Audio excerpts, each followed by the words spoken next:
भाई गाड़ी सिर्फ लोहे का डिब्बा नहीं होती, वो आपकी पर्सनालिटी का आईना होती है। लेकिन कुछ गाड़ियां ऐसी होती हैं जिन्हें शोरूम से बाहर निकालते ही आपकी इज्जत का डिस्काउंट शुरू हो जाता है। मोहल्ले वाले तालियानों नहीं बजाते, बल्कि मन ही मन सोचते हैं भाई की क्या मजबूरी थी जो ये उठा लाया। आज हम बात करेंगे उन 15 गाड़ियों की जो सड़कों पर कम और लोगों के मजाक में ज्यादा बसती हैं। अगर आप इनमें से एक भी खरीदने की सोच रहे हैं तो रुक जाइए, वरना आपकी इज्जत का इंजन सीज होना तय है। नमस्ते दोस्तों, आप देख रहे हैं आदित्य ऑटोमोटिव। आज हम कोई तारीफों के पुल नहीं बांधेंगे, आज हम मारेंगे रोस्ट का तड़का। हम बात करेंगे उन 15 गाड़ियों की जिन्होंने अपने मालिकों की लुटिया डुबोने में कोई कसर नहीं छोड़ी। तो अपनी सीट बेल्ट बांध लीजिए, क्योंकि ये सफर काफी कड़वा होने वाला है। हमारी लिस्ट में 15वें नंबर पर है मारुति सुजुकी इको। भाई, अगर आप अपनी इज्जत को जड़ से खत्म करना चाहते हैं तो इससे बेहतर कोई विकल्प नहीं है। इसमें ना पावर स्टीयरिंग है, ना एयरबैग की कोई खास इज्जत। इसे लेकर जब आप किसी शादी में जाते हैं तो गार्ड आपसे पूछता है कि सब्जी कहाँ उतारनी है। इसकी स्लाइडिंग डोर वाली आवाज सुनते ही लड़कियां अपना रास्ता बदल लेती हैं। ये गाड़ी काम के लिए तो नंबर 1 है, लेकिन स्वैग के मामले में इसकी वैल्यू माइनस में है। लिस्ट में 14वें नंबर पर आती है फिएट अर्बनो क्रॉस। फिएट की ये गाड़ी लोहे की तो बनी थी, लेकिन इसका जो स्पेयर व्हील पीछे लटका था उसे खोलना एक जिम वर्कआउट जैसा था। फिएट का सर्विस नेटवर्क इंडिया में वैसा ही था जैसे कि ईद का चांद। आपने गाड़ी ले तो ली मजबूती के नाम पर, लेकिन जब कोई पार्ट खराब होता था तो आपको इटली फोन करना पड़ता था। ये गाड़ी अपनी ही इज्जत के बोझ तले दबकर मार्केट से गायब हो गई और मालिक को अकेला छोड़ गई। अब 13वें नंबर पर है महिंद्रा की सबसे अजीब रचना, क्वांटो। इसे देखकर ऐसा लगता है कि किसी ने जाइलो को पीछे से कुल्हाड़ी मारकर आधा काट दिया हो।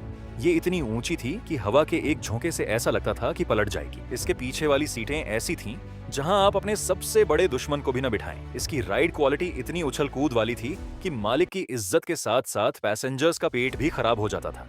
ये डिजाइन का एक बड़ा डिजास्टर था। हमारी इस लिस्ट में 12वें नंबर पर है पुरानी मारुति सेलेरियो। ये गाड़ी उन लोगों के लिए थी जिनके जीवन में कोई रोमांच नहीं बचा था। इसका डिजाइन इतना सादा था कि अगर ये सफेद रंग की हो तो अस्पताल की एम्बुलेंस लगने लगती थी। इसका एएमटी गियर बॉक्स इतना झटका मारता था कि आपको लगेगा गाड़ी हिचकी ले रही है। ये गाड़ी कभी किसी का सिर घुमाने में कामयाब नहीं हुई, बल्कि इसे देखकर लोग अपना सिर ही खुजलाते थे कि भाई ने ये क्यों ली। लिस्ट में 11वें नंबर पर अपनी जगह बनाई है निसान माइक्रा एक्टिव ने। निसान ने इसके एक्टिव मॉडल में से सब कुछ निकाल लिया था, बस टायर और स्टीयरिंग छोड़ दिया था।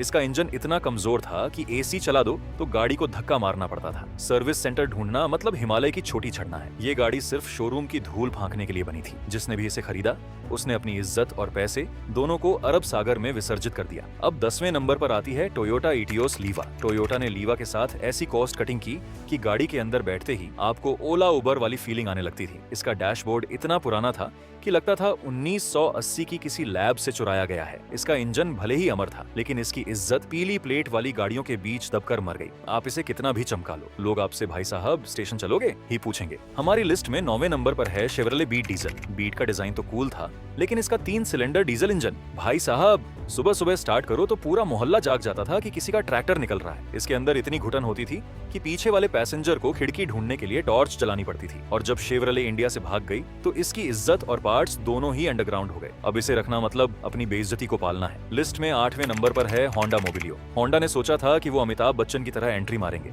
लेकिन मोबिलियो निकली ओमनी की बड़ी बहन। इसका इंटीरियर इतना बोरिंग था कि टैक्सी वाले भी इसे देखकर उदास हो जाते थे। इसकी 3rd रो में बैठना मतलब घुटनों को छाती से सटाकर योगा करना था। जो बंदा इसे फैमिली गाड़ी समझकर लाया उसे पड़ोसियों ने टूरिस्ट परमिट वाली गाड़ी समझकर इज्जत देना ही बंद कर दिया। अब 7वें नंबर पर आती है फॉक्सवैगन एमियो। कंपनी ने पोलो के पीछे जबरदस्ती एक छोटी सी डिग्गी ऐसे चिपकाई जैसे किसी ने कोट के नीचे निक्कर पहन ली हो। इसका डिजाइन इतना आउट ऑफ प्रोपोर्शन था कि देखने वाले की आंखों में दर्द हो जाए। और जर्मन इंजीनियरिंग के नाम पर इसका मेंटेनेंस इतना महंगा कि सर्विस का बिल देखकर मालिक के पसीने छूट जाते थे। इज्जत बनाने निकले थे लग्जरी ब्रांड के नाम पर, लेकिन एमियो ने उसे बीच सड़क पर खड़ा कर दिया। हमारी लिस्ट में 6ठे नंबर पर है दुनिया की सबसे चर्चित और विवादित टाटा नैनो। नैनो के साथ सबसे बड़ी नाइंसाफी ये हुई कि इसे सस्ती बोलकर बेचा गया। अब भाई, इंडिया में कोई सस्ता कहलाना नहीं चाहता। इसकी आवाज ऑन्टो रिक्शा जैसी और टायर साइकिल जैसे। जब ये सड़क पर चलती थी तो लोग रास्ता देने के बजाय हंसते थे।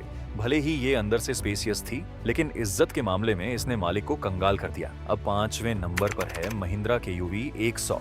इस गाड़ी को देखकर लगता है कि डिजाइनर को समझ नहीं आ रहा था कि वो चूहा बना रहा है या हाथी। आगे 3 बंदों को बैठाने का जुगाड़ा ऐसा था कि ड्राइवर बेचारा गियर बदलते वक्त बगल वाले के घुटने से टकरा जाता था। इसका चेहरा इतना अजीब है कि रात में कोई बच्चा देख ले तो डर जाए। महिंद्रा की इकलौती ऐसी एसयूवी जिसे लोग गली के मोड़ पर खड़ा देखकर भी अनदेखा कर देते थे। लिस्ट में 4थे नंबर पर अपनी धाक जमाई है डैटसन गो ने। इसकी सबसे बड़ी खासियत ये थी कि इसमें हैंड ब्रेक ऐसी जगह था जहां से आप अपनी किस्मत भी नहीं खींच सकते थे। सेफ्टी रेटिंग के नाम पर इसमें 0 मिला था, यानी ये गाड़ी नहीं साक्षात यमराज का निमंत्रण थी। कॉस्ट कटिंग के नाम पर इन्होंने गाड़ी से वो सब कुछ हटा दिया था जो एक गाड़ी को गाड़ी बनाता है। इसे चलाकर आप सड़क पर इज्जत नहीं बल्कि लोगों की दया बटोरते थे। अब टॉप 3 की शुरुआत करते हैं और तीसरे नंबर पर है मारुति ऑल्टो। ऑल्टो की इज्जत सिर्फ इसलिए बची है क्योंकि ये सस्ती है, वरना इसकी असलियत तो टीन के डिब्बे वाली ही है। हाईवे पर जब 100 की स्पीड पर ट्रक बगल से गुजरता है तो गाड़ी हवा में पतंग की तरह लहराने लगती है। पीछे वाली सीट पर बैठना मतलब खुद को सजा देना है। अगर आप 2026 में भी ऑल्टो लेकर टशन मार रहे हैं तो भाई आपकी इज्जत का पंचर होना तय है। लिस्ट में दूसरे नंबर पर है रेनॉल्ट क्विड। क्विड को देखकर पहली बार में प्यार हो जाता है, लेकिन वो प्यार धोखा निकलता है।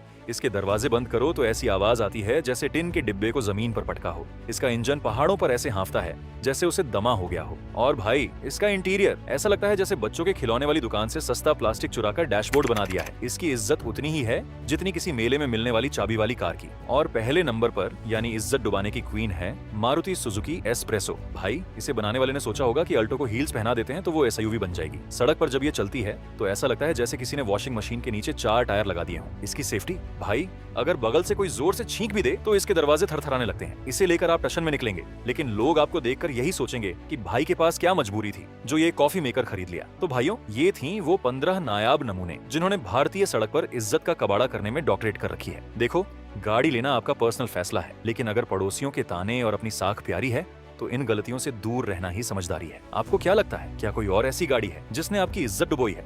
कमेंट्स में उस गाड़ी का नाम लिखो और अपनी भड़ास निकालो। वीडियो पसंद आई तो लाइक और सब्सक्राइब जरूर से कर देना ताकि ऐसी ही जानकारी फिर तक मिलती रहे।